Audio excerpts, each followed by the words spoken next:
Dans cette vidéo, nous allons voir quelques fonctions de tableau de JavaScript. Les fonctions de tableau, ce sont des fonctions qui se mettent derrière un tableau.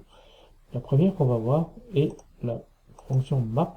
Map, c'est comme une boucle for, il va parcourir tous les éléments de tableau et il va appliquer une opération sur chaque élément qu'il traverse.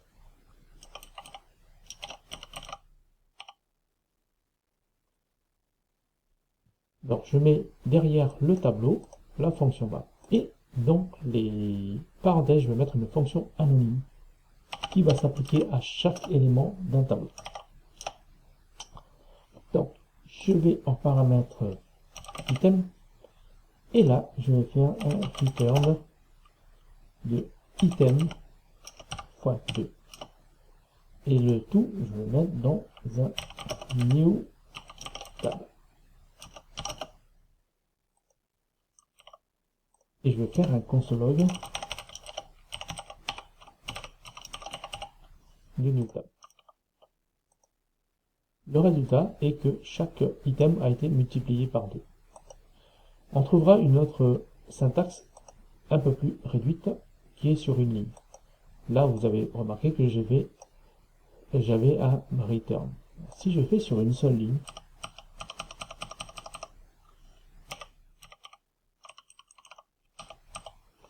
vous avez une erreur, c'est pas accepté. Donc, je dois mettre les accolades, ok? Ça, c'est une syntaxe, mais on a plus court, parce qu'on est souvent amené à écrire des fonctions qui font qu'une seule ligne. Et les parenthèses ici, je peux les ajouter. Voilà, je réexécute. C'est la même chose. Ensuite, on a une fonction qui est similaire à map, mais qui n'a rien de pareil. Donc, je fais tape for each item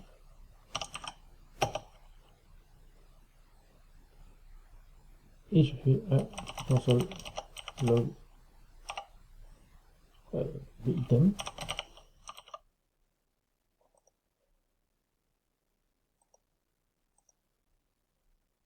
J'applique en fait sur chaque élément une opération avec effet de bord. En fait, je ne retourne pas un tableau comme le fait map. Voyons voir si nous déclarons quelque chose. Let. Okay. Si je fais ça et je fais un console log R,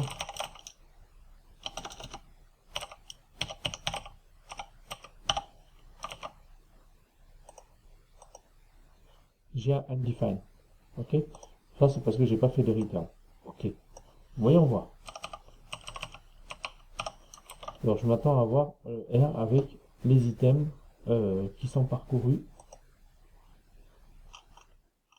J'ai undefined également. Alors que avec maps, en faisant ça, ben, en fait, la fonction map me retourne un nouveau tableau. For each ne retourne rien, en fait, va appliquer des opérations sur les items. Qu'est-ce que ça pourrait être? Bon, tout à l'heure, j'ai fait un console log. Mais ça peut être n'importe quoi. Par exemple, pour chaque nombre, ici, ben, je vais sauvegarder dans la base de données où je vais faire une requête Ajax. Donc la différence, elle est ici. Ensuite, filter. Un filter est une fonction qui sert à filtrer. Alors la difficulté, c'est que suivant en regardant la fonction de filtrage, qu'est-ce qui est filtré? Est-ce que c'est celui qui est retourné ou celui qui n'est pas retourné? Allons-y, filter,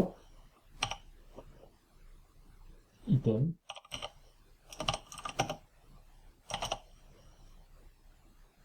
donc je fais un return. Donc, je vais retourner les éléments qui sont pairs. Ok? Donc, je fais item modulo 2 égale 0. Et donc, je déclare une nouvelle variable R et je vais faire un console log. Vous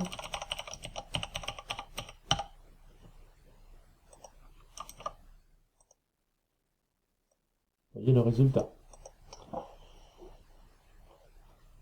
À la différence de map, mon tableau sortie est plus petit que le tableau d'entrée, alors que pour map, le tableau de sortie est identique en nombre d'éléments que le tableau d'entrée. Maintenant, observons pour Reduce. Reduce, ça va réduire. En fait, en passant un tableau à travers Reduce, on obtient une valeur scalaire, c'est-à-dire un nombre, on n'a pas un vecteur. Donc, tab, je fais un Reduce. C'est un peu la fonction la plus compliquée. Elle prend deux paramètres. Oups. Alors, pourquoi tu ne veux pas m'écrire? C'est l'autocomplétion.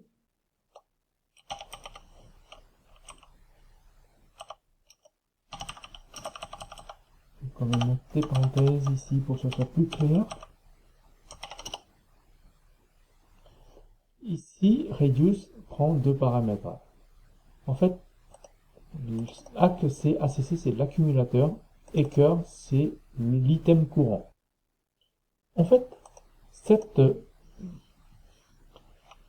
fonction sert à calculer un total. Par exemple, je vais sommer tout ça. Donc, l'ACC, c'est l'accumulateur. Et donc, c'est lui qui va faire la valeur cumulée. Ok. Donc, si on fait un total, là, cumulé, c'est on va prendre le total égale le total plus le cumulé. Donc, c'est plus hack, donc return, hack, plus current. Ok.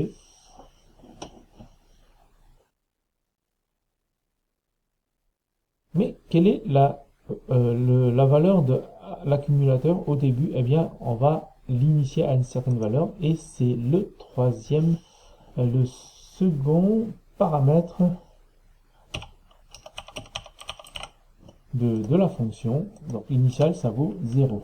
Let initial égale 0.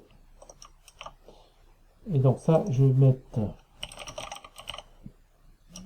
une variable totale et que je vais afficher.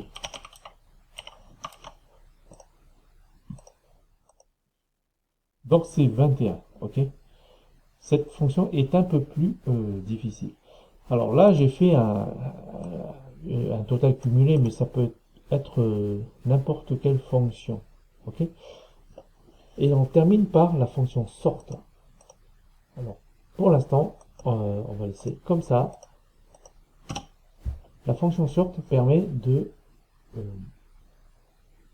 trier un tableau, ok. Donc tab sort. Et sort prend une fonction callback qui est notre fonction comparateur. Alors on va dire si j'ai besoin de allez, on va faire 3, 2, 1, je vais le trier par ordre croissant, ça fait 1, 2, 3, et bien je peux le faire, ok.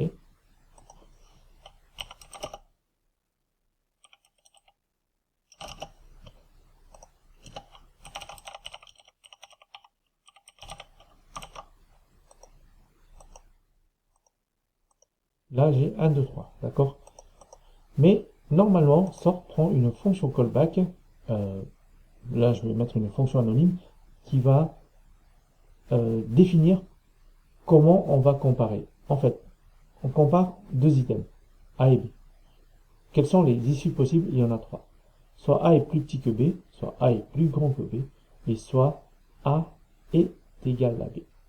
Eh bien, en informatique, dans le JavaScript, eh bien, ces trois issues, en fait, c'est représenté par trois valeurs. Moins 1, 0 et 1.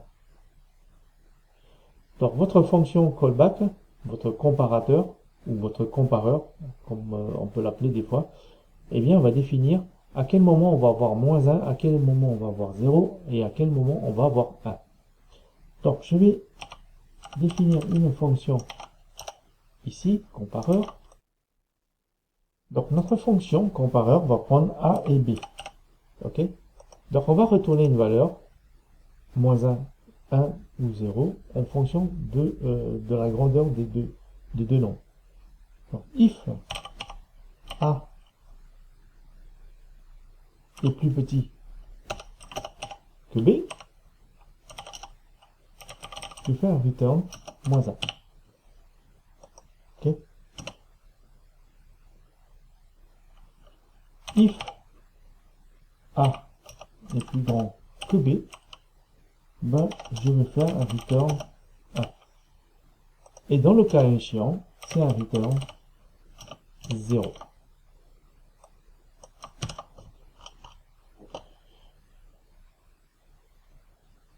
Ok. Donc, ça aura le même effet que tout à l'heure.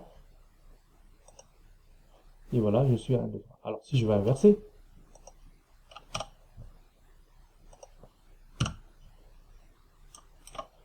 donc je vais mettre 1, 2, 3. Je vais avoir 3, 2, 1. Ok. Vous allez me dire, ouais, mais bon, bah, pourquoi faire autant de complications? Alors, c'est si on nous donne la possibilité de mettre une fonction compareur, c'est que ça va beaucoup plus loin que ça. Imaginez que j'ai des chaînes de caractères. Ok.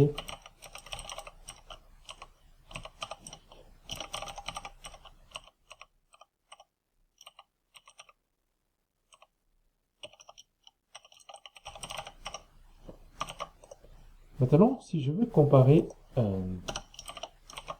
je vais trier par la longueur de la chaîne de caractères. Ok. Donc, du coup, bah, A et B, ça va représenter chaque chaîne de caractères. Donc, c'est la longueur qui est en jeu. Et je vais reprendre ça. Hop.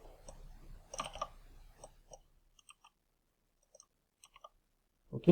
Donc, je n'ai pas des nombres, et ben ça ne m'empêche pas de comparer, de les trier. Donc, je vais jouer ça. Donc là, j'ai pris moins 1. Enfin, j'aurais dû mettre un moins 1 comme tout à l'heure. Voilà. Voilà, c'est un tri en longueur croissante. Ok. Asie, Europe, Afrique. Donc, on peut avoir même des objets plus complexes, des tableaux. Eh bien, c'est ma fonction anonyme qui va gérer la comparaison. Et je finirai juste par de définir une fonction nommée. Ok. Et je vais prendre ça. Hop.